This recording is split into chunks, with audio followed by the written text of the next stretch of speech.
네, 앞서 보신 것처럼 저희가 내일부터 개편을 하는데요. 개편에 대한 예고 영상 잠깐 보셨습니다. 이어서 마켓 키워드 넘어가 보도록 하죠. 오늘은 성공투자연구소의 박정석 대표와 함께하도록 하겠습니다. 어서 오십시오. 예, 안녕하세요. 네, 자 오늘의 키워드 그리고 마지막 키워드가 될 것 같은데요. 예. 소개를 해주시죠. 예, 자, 오늘 키워드는 저가 항공사, 우리가 이제 줄여서 LCC라고 얘기를 많이 하는데요. 중국 당국이 정한 이 국경절 연휴가 내일부터 시작이 됩니다.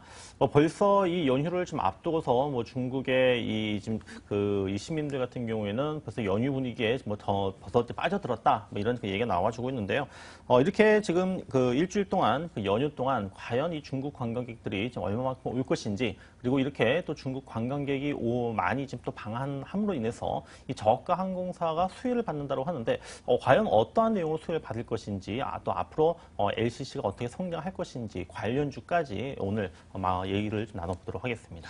들으신 것처럼 내일부터 중국에서 국경절이 시작이 됩니다. 이렇다 보니까 우리 시장에서는 요커 얘기 안 할 수가 없는데요. 사실 중국인 관광객들이 저가 항공 타고 와서 서울에서 밥솥이랑 화장품 엄청 산 다음에 밤에는 카지노 가서 논다라는 말이 하나의 일정처럼 이렇게 자리 잡아 있는 상태인데, 그 첫 번째 단계인 이제 저가 항공에 대해서 오늘은 보다 자세하게 알아보도록 하겠습니다.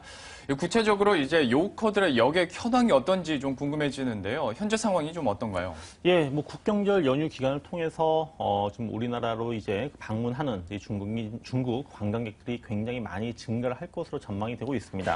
지금 예상은 중국인 전체 인구 중에서 약 5억 명이 국내외 여행 계획을 가지고 있다라는 이러한 좀 분석이 좀 나오고 있고요. 그리고 중국 내 철도 이용객만, 요번 기간 동안 철도 이용객만 약 연 1억 명 정도가 지금 육박할 것으로 현재 예상이 되고 있습니다.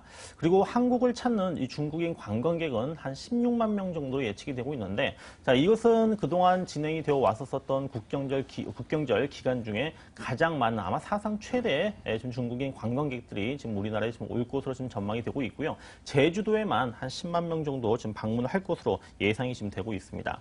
자, 이 중국인 관광객들의 지금 최근까지 어떤 입국 현황과 그리고 좀 노선별 여객 부분들을 좀 그림을 통해서 좀 설명을 좀 드려보도록 할 텐데요. 이 중국의 관광객의 지금 입국 현황을 보시게 되면은 지금 매년 좀 꾸준하게 지금 증가를 지금 하고 있습니다. 이제 계속적으로 가파르게 증가하다 보니까는 전년에 비해서 증가율 자체는 좀 다소 둔화가 될 수 있겠지만은 절대적인 이 관광객 수는 좀 계속적으로 좀 증가를 하는 흐름들을 좀 보여주고 있고요. 그리고 이 중국 노선 여객과 그 다음에 일본 노선 여행 규모가 지금 이제 어떻게 보면 상반된 흐름들 보이고 있는데, 지금 보시면은 이 검정색 부분은 바로 이제 중국 여객 비중이고요. 그 다음에 지금 이 파란색 부분이 바로 일본 비중입니다. 그래서 중국 비중 같은 경우에는 좀 계속적으로 좀 증가를 하고 있고, 오히려 반면에 이제 일본 노선 여객 비중 같은 경우에는 좀 감소를 하는 이제 흐름들을 좀 보이고 있는데요. 3분기 같은 경우에는 계절적인 여행 성수기가 있고, 또 이 9월달 아시안 게임이라든지 9월 초에 있었던 중추절, 그리고 내일부터 진행이 되는 이 국경절 이 여행 수요가 있기 때문에 지금 하반기에도 역시 마찬가지로 지난 상반기에 이어서 이 중국 여행 수요는 계속적으로 좀 증가를 좀 할 것으로 보이기 때문에 앞으로도 역시 마찬가지로 이 중국 여행 여객 증가 현황이라고 하는 부분들은 지속적으로 증가할 가능성이 굉장히 높다라고 보시면 될 것 같습니다. 예, 중국이라 그런지 스케일부터가 다른 것 같습니다. 13억 인구 중에서 5억 명이 국내외로 여행을 갈 계획이라고 하고, 우리나라로는 약 16만 명 정도 예상이 되고 있는 상황인데요. 이렇다 보니까 중국 노선 당연히 붐빌 수밖에 없는 상황이고요. 그런데 이제 저가 항공사가 특별히 메리트를 갖고 있는 이유를 좀 찾아봐야 될 것 같습니다. 어디서 우리가 분석을 해볼 수 있을까요? 예, 먼저 현재 보여지고 있는 통계를 보게 되면은 이 저가 항공사의 이용 비율이 예전보다는 크게 증가를 했다라는 것이 통계로 지금 현재 나오고 있습니다. 인천공항 같은 경우에 지금 LCC의 수송 증가율이 지금 작년에 비해서는 20에서 한 40% 정도 지금 증가한 것으로 현재 지금 나타나고 있고요. 이 대형 항공사도 이 수송 실적 부분이 작년에 비해서 크게 증가하는 흐름들을 보이고 있지만은 LCC의 증가율에 비해서는 좀 다소 둔화가 되는, 그러니까 LCC가 이제 그만큼 급성장하고 있다고 하는 부분들을 좀 우리가 좀 알 수 있을 것 같습니다. 그리고 지방 공항을 거점으로 해서 이 중국 여객 수요가 지금 계속적으로 증가를 하고 있는 부분들인데요. 이 김포에서 제주 노선, 이것이 어떻게 보면 가장 알짜배기고 가장 어떤 규모가 큰 노선으로 이제 볼 수 있을 겁니다. 이 부분들 같은 경우에도 이 중국인 관광객이 증가한 영향이 영향이 어느 정도는 미쳤다라고 이제 보시면 될 텐데 이 중국인 관광객들이 제주도를 굉장히 많이 찾죠. 이 제주도를 갖다 방문할 경우에 30일간 지금 무비자로 이제 그 체류를 좀 할 수가 있고 그 다음에 인천과 이 김포공항을 통해서 입국을 한 이후에 제주도로 이동하게 되면은 해당 지역에서 72시간 동안 또 무비자로 또 입국이 좀 가능합니다. 그리고 수도권에서 뭐 한 2, 3일 정도 뭐 쇼핑하고 뭐 카지노하고 좀 놀다가 그 다음에 이제 바로 또 이 제주도로 이제 그 넘어가는 이러한 여행객 수요가 지금 굉장히 지금 증가를 지금 하고 있다고 하는 부분들은 바로 이러한 어떤 그 이 지방 공항을 중심으로 해서 무비자 입국이 가능하기 때문에 이 LCC 노선의 어떤 그 증가 부분들 그다음에 수요가 증가할 수밖에 없다라고 하는 부분들이고요. 그리고 이 중국 항공사는 이 김포와 어떤 제주 노선에 좀 들어올 수가 없습니다. 따라서 이제 고스란히 국내 LCC, 국내 저가 항공사가 이 그 수혜라고 하는 부분들을 좀 그대로 지금 현재 누리고 있다라고 이제 보시면 될 것 같고요. 그 다음에 뭐 김포, 인천에 이어서 뭐 양양, 청주, 무안, 대구공항으로 이게 이 무비자 입국이 지금 확대가 되고 있고 이 체류 기간도 72시간에서 120시간으로 지금 현재 확대가 되고 있기 때문에 지방 공항을 중심으로 한 이러한 중국인 관광객들이 늘어나면서 LCC도 그만큼 저가 항공사도 그만큼 지금 혜택을 좀 누리고 있다라고 보시면 될 것 같습니다. 그리고 이제 그 한중 그 항공 협정을 통해서 3분기 말부터 이제 4분기에는 이 신규로 이제 이 항공 노선을 갖다가 지금 배분하고 있기 때문에 뭐 그만큼 지금 노선이 늘어나는 만큼 좀 전체적인 그 여객 수요, 항공 수요도 증가하고 그 안에서 LCC 저가 항공사의 그 수요도 크게 증가를 한다라고 보시면 될 것 같습니다. 예, 이렇게 해서 수요 현황 그리고 수요의 이유까지 함께 살펴봤는데요. 이제 보다 직접적인 얘기를 해보도록 하겠습니다. 투자와 관련해서 이 LCC와 관련한 수혜주들이 어떤 것들이 있을지 투자 아이디어 좀 내주시죠. 예, 아무래도 이제 우리 국내에 그 LCC 저가 항공사가 이제 뭐 4개 회사 정도 지금 있는데 이 회사의 어떤 지분을 가지고 있는 회사, 뭐 이러한 그 기업들이 LCC 성장, 저가 항공사 성장에 수혜를 받는다라고 이제 보시면 될 것 같습니다.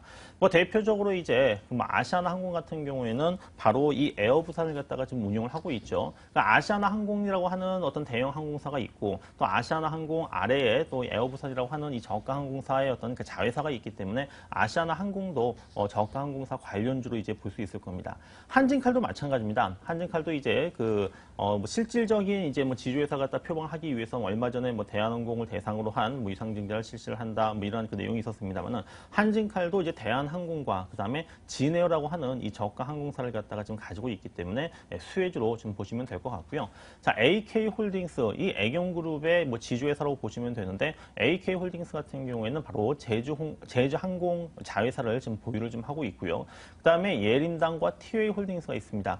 자, 티웨이항공 같은 경우에 이제 그 지분을 가지고 있는 회사가 티웨이홀딩스인데 또 티웨이홀딩스에 또 지분을 가지고 있는 회사가 바로 또 예림당이거든요. 그래서 예전부터 예림당 하면은 이제 Y 시리즈로 유명한 뭐 이러한 그 출판 업체로 이제 잘 알고 계시겠지만은 또 이러한 저가 항공사 관련주로 또 그 이슈가 만들어질 때는 또 부각이 되는 경우도 많이 있었었기 때문에 예림당의 경우에는 뭐 출판사라고 하는 그 어떤 하나의 그 섹터와 그다음에 저가 항공사라고 하는 이러한 그 섹터를 동시에 볼 수 있는 종목으로 이렇게 보시면 될 것 같습니다. 예. 자, 그런데 이제 그렇다면 이제 내일부터 국경절이 시작이 되는 거니까요. 그러면 LCC와 관련해서 좀 늦지 않았을까라는 상상도 해볼 수 있을 것 같은데 실적에 대해서 그러면 뭐 3분기나 4분기까지 실적이 나오는 걸 볼 때까지는 그래도 투자 유망하다라고 보시는 건가요? 사실 이제 그동안 이 저가 항공사가 그 처음에 이제 출범을 한 이후에 상당히 좀 오랜 기간 동안 진통을 겪었었습니다. 그러니까 실적이 굉장히 안 좋았었거든요. 그런데 이제 요즘 들어서 특히 뭐 작년, 재작년부터 이제 실적이 이제 흑자로 돌아서고 어떻게 보면은 이제 그동안은 시장에서 관심이 없었던 이러한 그 저가 항공사들의 실적 부분이 지금 최근 들어서 그 굉장히 좀 좋아지고 있기 때문에 이러한 실적 호전이라고 하는 부분들은 이미 이전부터 주가에 어느 정도는 반영이 됐었습니다. 그렇지만 또 이 반영되었다고 하는 부분들은 또 어느 정도 크게 상승을 한 이후에 조정이라고 하는 과정을 거칠 수밖에 없었었는데 그 조정이라고 하는 부분들이 좀 최근까지 제가 볼 때는 종목별로 어느 정도 중기적으로 좀 진행이 좀 되었다는 생각이 들거든요. 그러니까 어떻게 보면 크게 한번 반영이 되었었고 그다음에 이제 조정을 받았고 처음에는 어떤 그 실적이 좋아진다고 하는 부분에 대해서 이슈가 이제 스포트라이트를 받으면서 올라가 주었지만은 이제 올라갈 수 있는 부분은 구조적으로 안정적인 어떤 성장과 안정적인 실적이 이제 계속적으로 실적이 이제 발생한다라고 하는 부분에 대해서는 아직은 주가에는 좀 덜 반영된 측면이 좀 있다는 생각이 듭니다. 그래서 단기 어떤 그 이전에 뭐 그 상승하고 조정, 그다음에 이제 중기적인 어떤 상승의 어떤 그 초입 단계에서 실적 모멘텀은 뭐 분명히 만들어질 것으로 보이고요. 뭐 3, 4분기 실적을 확인하고 들어간다라고 하는 부분들은 뭐 이미 어떻게 보면 좀 굉장히 늦은 이런 상황이 있기 때문에 뭐 지금부터 뭐 접근해도 저는 뭐 무리가 없다라고 저는 판단을 내리고 있습니다. 네, 이렇게 해서 저가 항공사와 관련한 관련주들까지 전략 함께 세워봤습니다. 지금까지 성공투자연구소의 박정석 대표와 함께했습니다. 고맙습니다. 예, 감사합니다.